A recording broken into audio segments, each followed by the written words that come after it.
Welcome back to another Reaper blog video. This is what's new in Reaper 7.31 up to 7.35. These are mostly small changes, but I think some of them will really impact your day-to-day operation. And once you start using them, I think you'll really like them. Let's take a look. Grouping. Add track menu actions to create new media razor editing group for selected tracks and remove selected tracks from media razor editing groups. So once you have a couple tracks in your project and there's media on multiple tracks, we can enable these for razor editing with a group. Now, if I select both of these tracks and I right click, I go to track grouping, there's a new option here, create new media razor editing group for selected tracks. Now there's these ribbons on the track, which will make razor edits go across multiple tracks at the same time. Item movement isn't affected by this, but if I split a item, it will affect all tracks within the group. And the other new option there was removing the selected tracks from the editing group.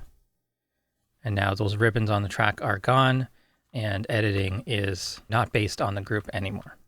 The manual way of doing this was going to, was a right click on the tracks and then going to track grouping parameters, and then enabling razor edit, lead, and follow for the selected tracks.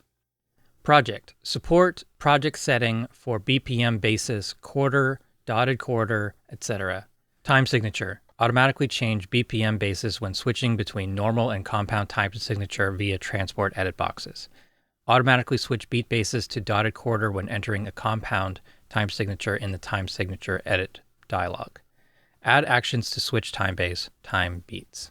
Transport, display beat basis, quarter note, eighth, dotted eighth above tempo. All right, so I'm just going to float my transport and make it nice and big so we can see these settings. There we go. So what's new here is the transport bar will now have a new indicator showing quarter notes. And if you right click, you can change this to eighth notes or dotted eighth notes, half notes, or back to quarters. So the traditional tap tempo function was quarter notes. You can tap quarter notes and it determines the BPM based on that. Now, this can also be eighth notes or half notes or dotted compound time beats. This is really cool. This is a new theme element. It's been quite a while since I've added a new theme element. There's also new actions for setting the time base to beats or time base for beats for time signature and time for tempo. Regions. After moving regions with contents, ensure tempo at the end of the moved region is preserved. This may be a little hard to see, but I'll zoom in here. I've got this section of the project that has a BPM of 120, 143, and 89. If I put in a region here, like that, and then I copy it by holding down the command key and dragging it, this new section will be 120 and it will return to 143 at the end. So if you've ever worked with tempo and regions and trying to rearrange a song that has multiple tempo changes, this can be a nightmare, and hopefully this solves the majority of the problems with that. Let's look at what the tempo envelope actually looks like.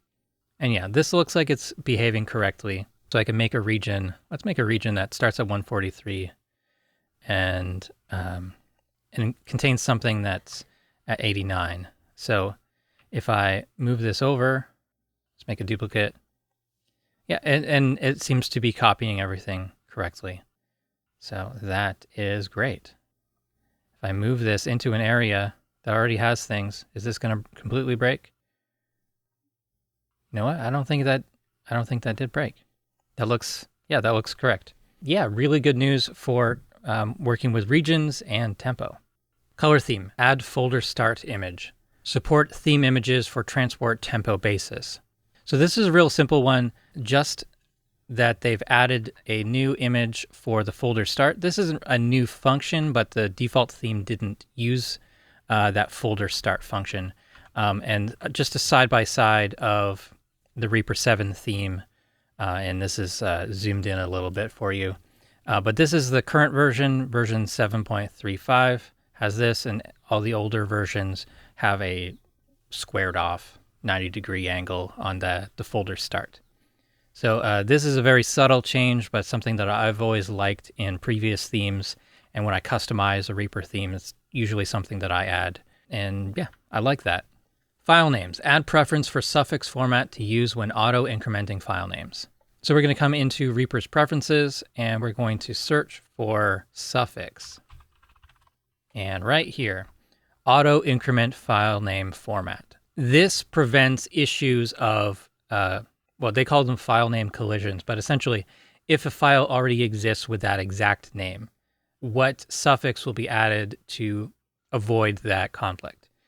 This is now a configurable option. It was always -001, but you can now change this. And this is mainly for when you're rendering out a file into a folder that already has a file name that's the exact same of what your desired file name format is. This now is configurable. You can have a symbol, a number, a letter, any combination of those to automatically increment the file name format. And go to File, Render. They'll be enabled with this option here, silently increment file names to avoid overwriting.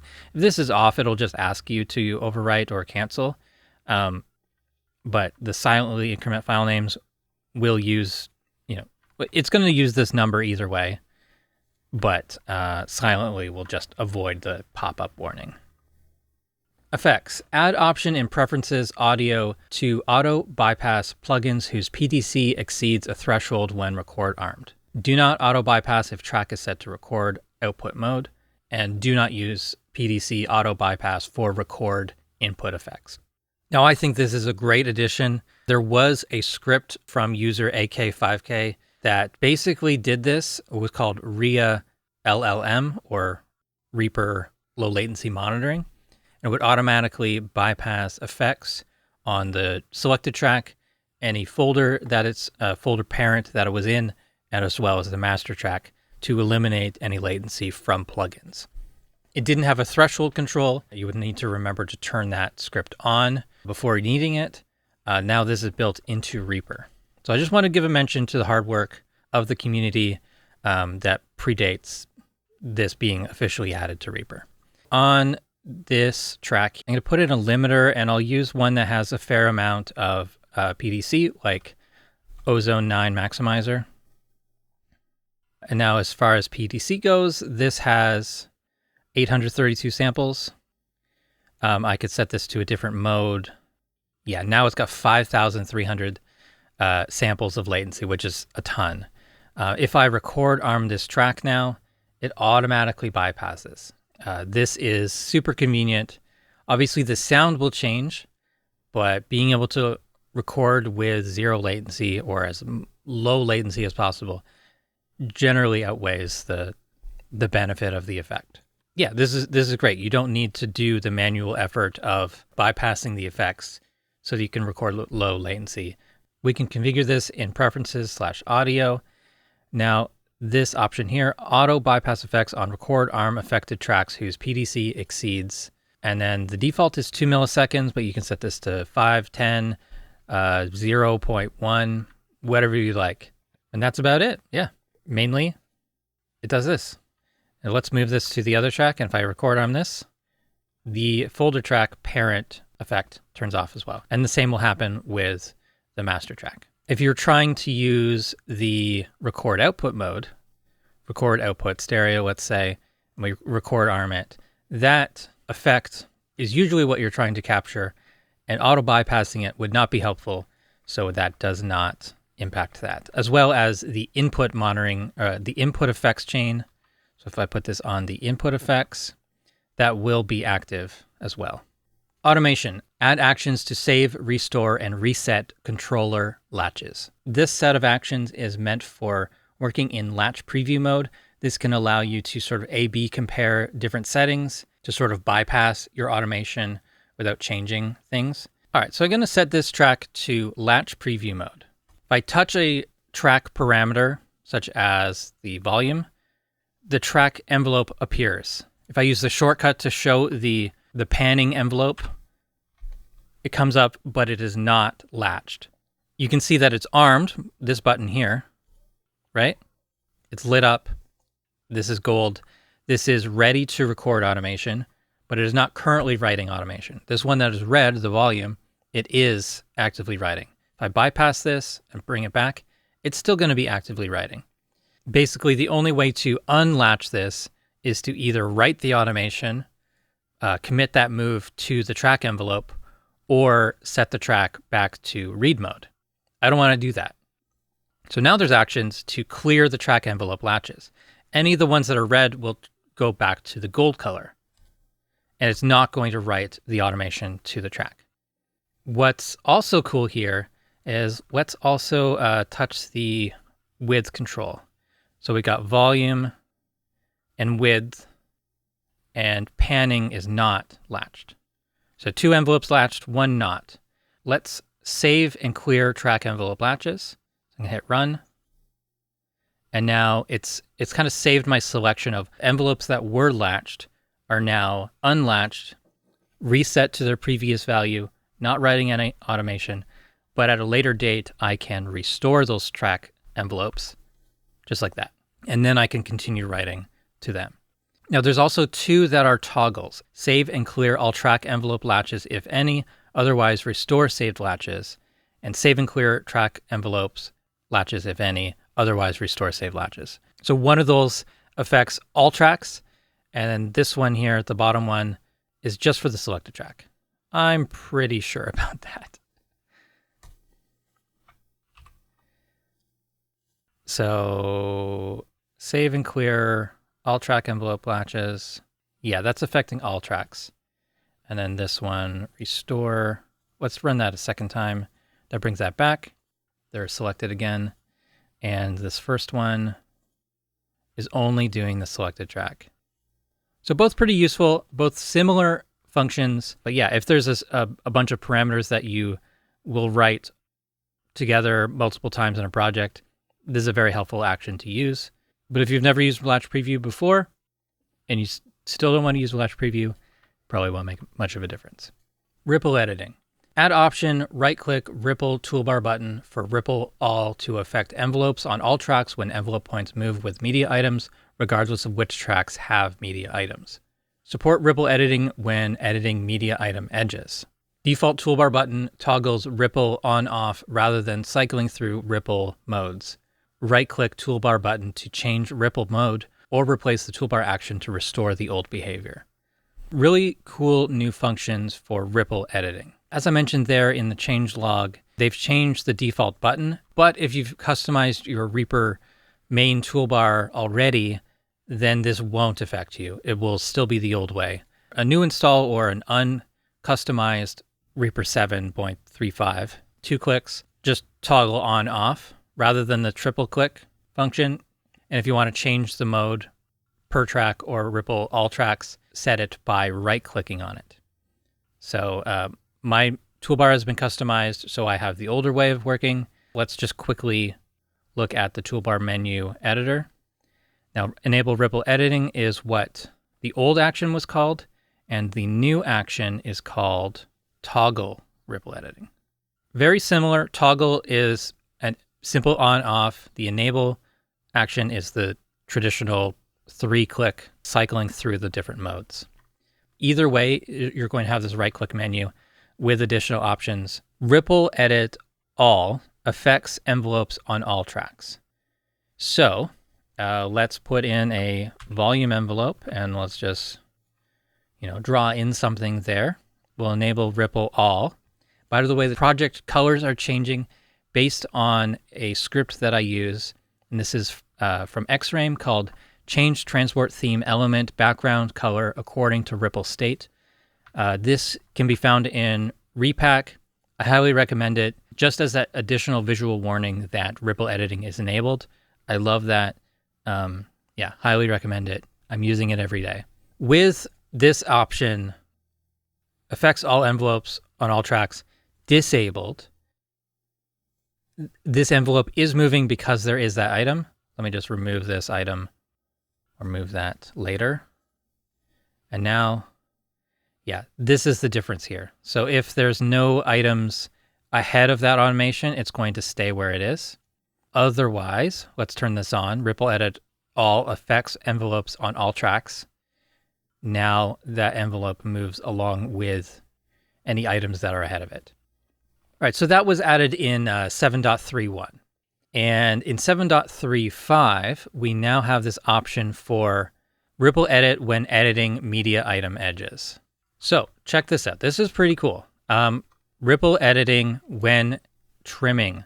So when you trim the right edge of an item, later items are going to shift to the left or right along with that trim action.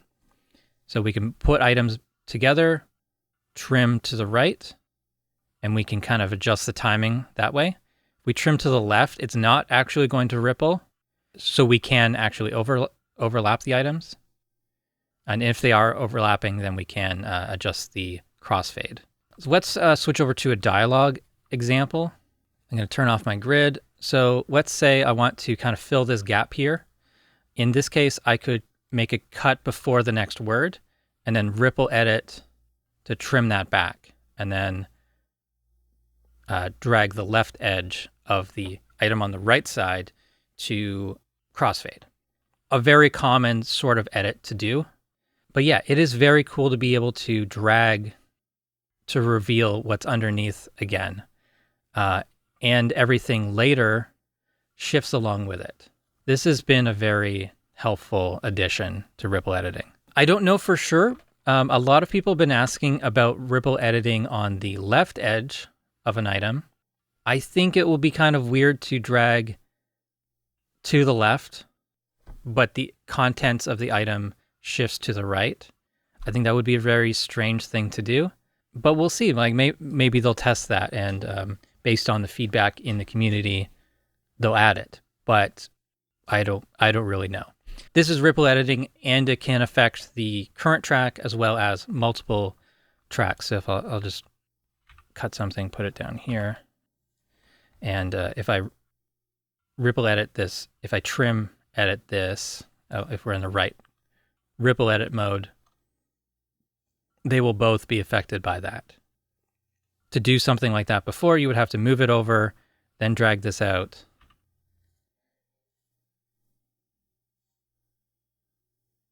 And then drag it back. And that was a pain. Toolbar editor. Double-click icons to open icon picker. Double-click an icon in icon picker to select and close window. All right, so this is a very simple one. We're going to customize a toolbar. We're going to customize one of these buttons. So let's double-click on this. Opens up the icon picker. We can double-click on an icon and it closes. So it used to be a right-click and then click here and then click close. Yeah, double-click. It's more intuitive. It makes more sense. It's much faster. I love it. Track routing window. Support adding a send to new track or receive from a new track. I think this is pretty sweet. So we're going to open up the routing window, just a left click on the route button. And now we can go to sends. We did have this option, add send to all tracks before, but now we've got this add send to new track. A new track was created. It's sent at my default settings, which is -12, audio channels 1 and 2, and no MIDI send. Perfect. That's exactly what I would want. We could also receive from another track. We've always had this option to get the list of all tracks as well as add a receive from all tracks, but now we can actually create another new track with a send from that track to the current track. And again, it's using the default settings, and there we go. The only thing I would wish for here is maybe prompt for a name for the track or a way to edit the name of the track from within this window. But I think it's fine. You know, if you're creating a reverb, you know, that's not so bad. It's a very simple change, but I think I'm definitely going to be using that in the future. Video. Support decoding H.265 HEVC video for Windows Media Foundation. So the last thing to talk about is video on Windows. I did test this. The H.265 HEVC format, I recorded a short clip on my phone, made sure that I was in that high compression mode, and Reaper did import the video no problem. It did not play it very well. You need a very fast processor to handle that sort of media. Editing H.265 on my Mac works okay. 264 works much better. It's such a highly compressed format that it's not good for decoding. It's not a great production format. So if you're doing editing, I would highly recommend transcoding to some other format, something that is easier on the processor, because Reaper doesn't do any hardware acceleration for video encoding or decoding. Your graphics processor is not being used at all for video playback in Reaper. It's all on your CPU. Yeah, in my test, it did not handle it very well. Much worse than H.264. Technically, it's possible. You're not going to have a good time with editing. So, yeah. And that's it. You're now caught up on the most important features and changes to Reaper over the past month or so. If you missed any of the previous update videos, there's a playlist down below. Thank you so much for watching. Please subscribe to the channel if you haven't already. Follow me on Facebook and Blue Sky. Support the Reaper blog through Patreon. And yeah, stay tuned for more.